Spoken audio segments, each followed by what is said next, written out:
In today's video, we're going to be fantasy booking WrestleMania 41. Yes, that is right. It is November and I am fantasy booking an event that's happening in like 4 or 5 months. So, hey, bear with me. It's going to be a fun ride. I'm just going to give my apologies in advance. If I sound a little bit weird, it's because I am sick. So, sick slam in the building. Grind still on. I'm going to still drop this video and record for you guys for your entertainment, so give me my credit where the credit is due. For night one, we're gonna start off with LA Knight versus Carmelo Hayes for the US title. The reason why I booked this is because I'm a big fan of Melo. I think what he does is great. I think he's a phenomenal wrestler, and I'm a even bigger fan of LA Knight. He's one of the most over acts in the company, and I believe he deserves going into WrestleMania as the US champion. And unfortunately, I feel like he should be dethroned at WrestleMania. Melo has a bright future, and the best way to start and kick off that future is to beat one of your top guys in LA Knight. I also believe that Knight belongs in the world title scene, so whoever is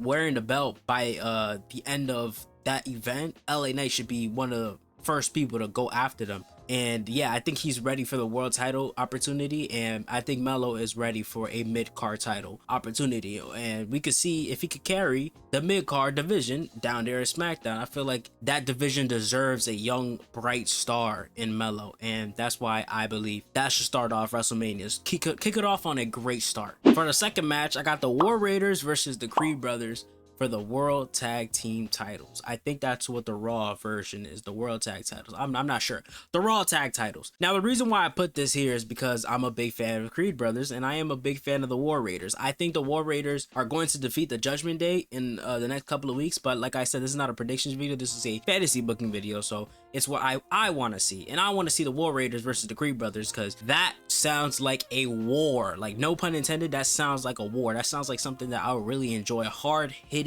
athleticism, like on full display. I will love seeing them lock horns. Unfortunately, I don't see Chad Gable being a factor in this. I don't know if Chad Gable is going to even be with the Creed Brothers by this time. That's what I will book. I would like to see Creed Brothers and War Raiders go absolutely insane, and I see the Creed Brothers taking a W here, because in order to solidify them as a tag team, you need to have them win something big. And I think beating the War Raiders, who are a formidable tag team, and they've been picking up some wins, I think that would be phenomenal for them. Now, for the third match, I got Bianca Belair versus Jade Cargill. And look, I understand, I think Jade Cargill has an injury right now, as at least that's what they're reporting, that she's out with an injury and she might miss Mania. But this is a fantasy booking video, so let's pretend like that injury is not a thing. I want Jade Cargill versus Bianca Belair, because I want Bianca to turn, either Bianca turn heel or Jade turn heel. I really don't care. I feel like Jade will suit being a heel better, because she looks the part. She looks like a menacing heel, so I think she will fit the heel part better. Bianca Belair has been a heel before, and she's done phenomenal work. I just don't know how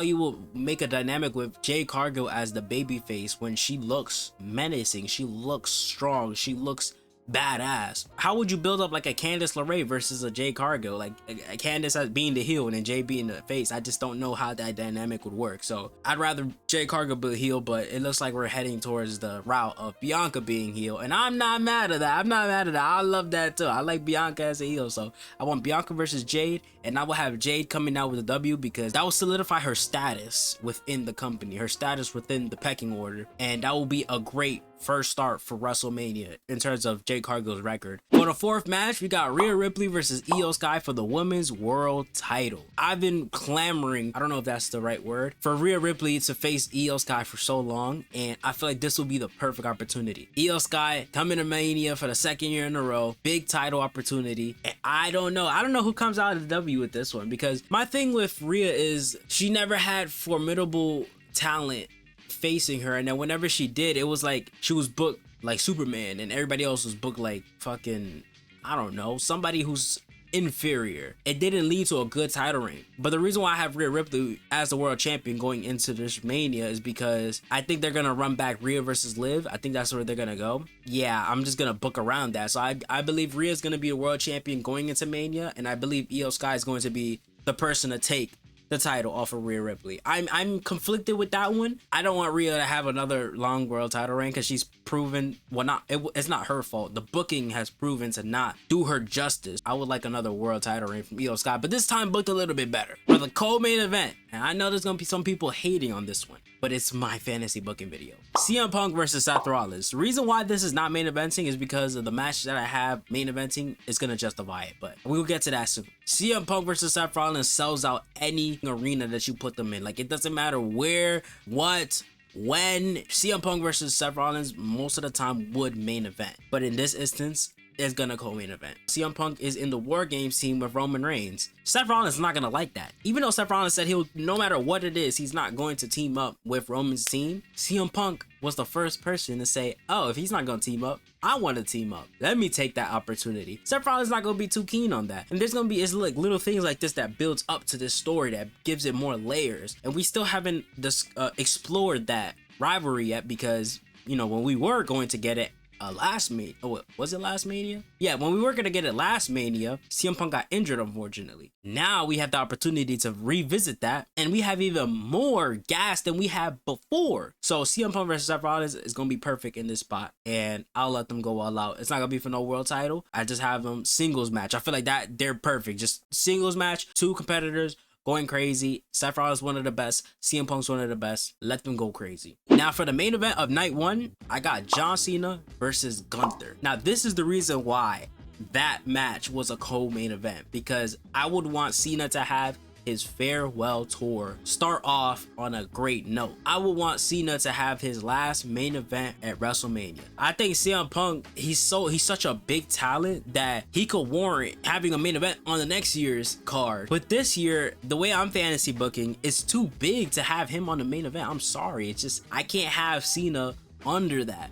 We have to treat this farewell tour like it's one of the biggest things ever, and that's exactly what I'm doing with my booking. I'm having him main event. I'm having him take the title off of Gunther, and the reason why I say that is because Gunther is already solidified. That man is on a mountain of his own. Even if Gunther does retain the championship, it's still a win-win. I would want Cena to win a majority of his matches for his farewell tour, but I would like him to take a couple L's, but not to Gunther. I would like to see one last world title reign for the farewell tour, because we haven't seen a title on Cena, and if Cena's willing to put in the work, I am all for it. Yeah, that's why we have it as the main event, and I have John Cena going over Gunther for the world title. Now to start off night two, we got another women's match, and this time it's for the WWE Women's World Title. It's gonna be Charlotte Flair versus Tiffany Stratton. The dynamic that I have going into this, Tiffany Stratton was the Money in the Bank winner, and I have her cashing in her briefcase to become the world champion over Nia Jax. And I have Charlotte Flair coming back, returning from injury, because I don't know how long she's out for, but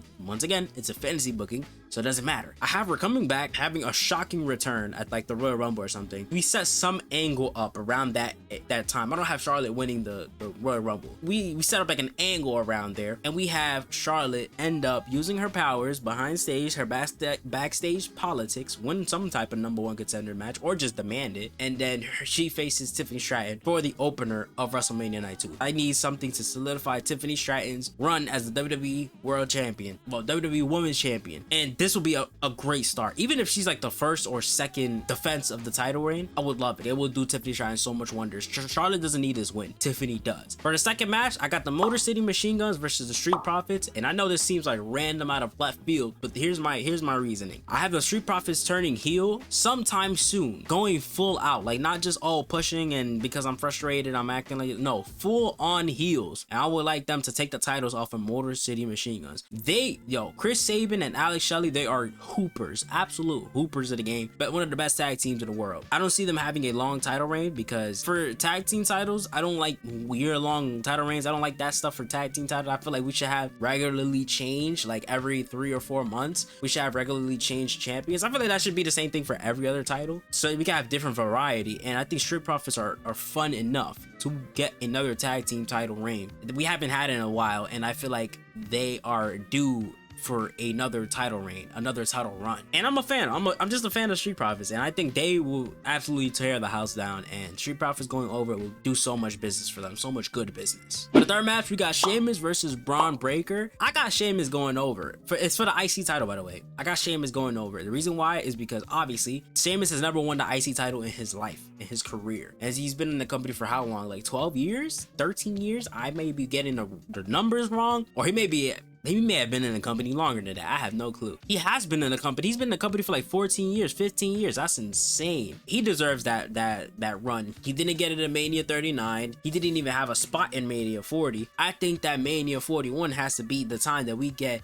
the Celtic Warrior to get his first Intercontinental Championship out the way. And Braun Breaker, he's already solidified him as one of the greats, one of the greatest on the roster right now. Honestly, he could take a pinfall loss from Sheamus. It's crazy because usually I wouldn't like the younger guy getting pinned by the older veteran, but in this instance, Braun Breaker's already a made man. As soon as he loses the IC title, he's going straight to the world title. There is no question. I don't want to see no rematches, no nothing. Maybe get one rematch out of Sheamus and then have Sheamus win again, or I don't know. I don't really want Braun Breaker losing 2 times in a row. Have him lose the title and go straight to the world title. You have another formidable world champion talent caliber type of talent. Yeah, you know what I'm trying to say. Braun Breaker going straight to the world title. Perfect. I love the idea. I love hearing the thought of it. It's something to fall in love with. But yeah, I have Sheamus going over. For the fourth match, we got Kevin Owens versus Sami Zayn. And the reason why I put this here is because recently Sami Zayn joined the Bloodline side for the War Games. Kevin Owens had a problem with Cody Rhodes and teaming up with Roman Reigns. Kevin Owens had a problem with Randy Orton siding with Cody Rhodes. So he put Randy Orton out with the pile driver. KO's gonna realize, hold on, why is Sami teaming up with Roman when he escaped them for me? And now he's going back and like there was no apology, no nothing, and that's all it takes to go back with your family. KO's gonna take offense to that, and we're finally going to get a must-see WrestleMania match between them. I know they faced each other a couple of years ago, but this one will have so much more heat. Sami Zayn's at the top of his game. KO's at the top of his game. This is a different type of match than when I think it was Mania 37, the first time that they faced off at Mania.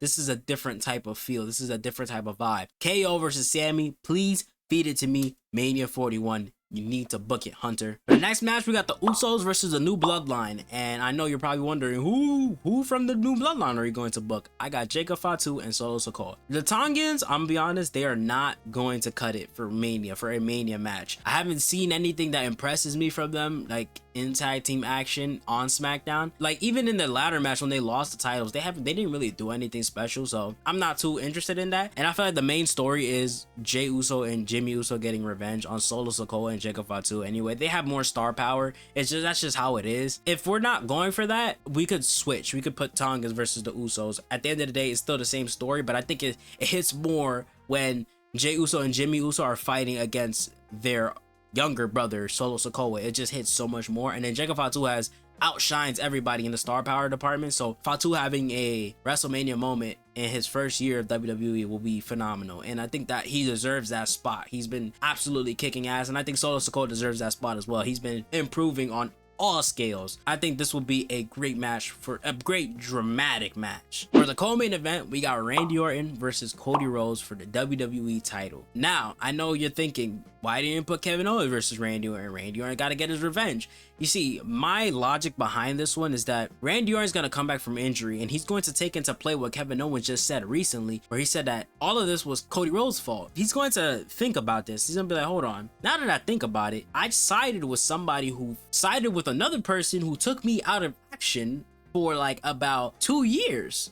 In kayfabe, obviously. I sided with him rather than siding with the person that's trying to put sense into my head. And you already know how Randy Orton is. You can't really trust him. So I think that's going to be the same case here, where he can't trust Cody. He's going to have the right to be mad. I'd have Randy Orton go over. I'm not really much of a fan of Cody Rhodes' title reign so far. I feel like it's definitely bolstered, like the second half of like currently. I think it's definitely bolstered. Like it's so much better than what we had at the beginning. But I wasn't really a big fan of it in the beginning. And having Randy Orton defeat him clean in the middle of the ring, that's where you start the Cody Rhodes turning heel. And I am so for that. I need a Homelander gimmick for Cody Rhodes. I need it. They feed it to me, please. Now for the main event of night 2, I have The Rock versus Roman Reigns. Now I know this is not a shocker. I know. But the thing is, this is too big of a match to skip for 2 years in a row. There's no way we skip this. There's a whole reason why we're having this War Games match, so we could set up the tension between the new bloodline and the OG again. And this time The Rock comes out when the new bloodline fails to beat the OG. Now The Rock has to come out and he has to put things into place. He has to put people in their place. He has to remind Roman, why are you teaming up with all of these bums when you shouldn't have help from anybody? You should have never lost the title at WrestleMania. You have to beg everybody to come back. This is all gonna start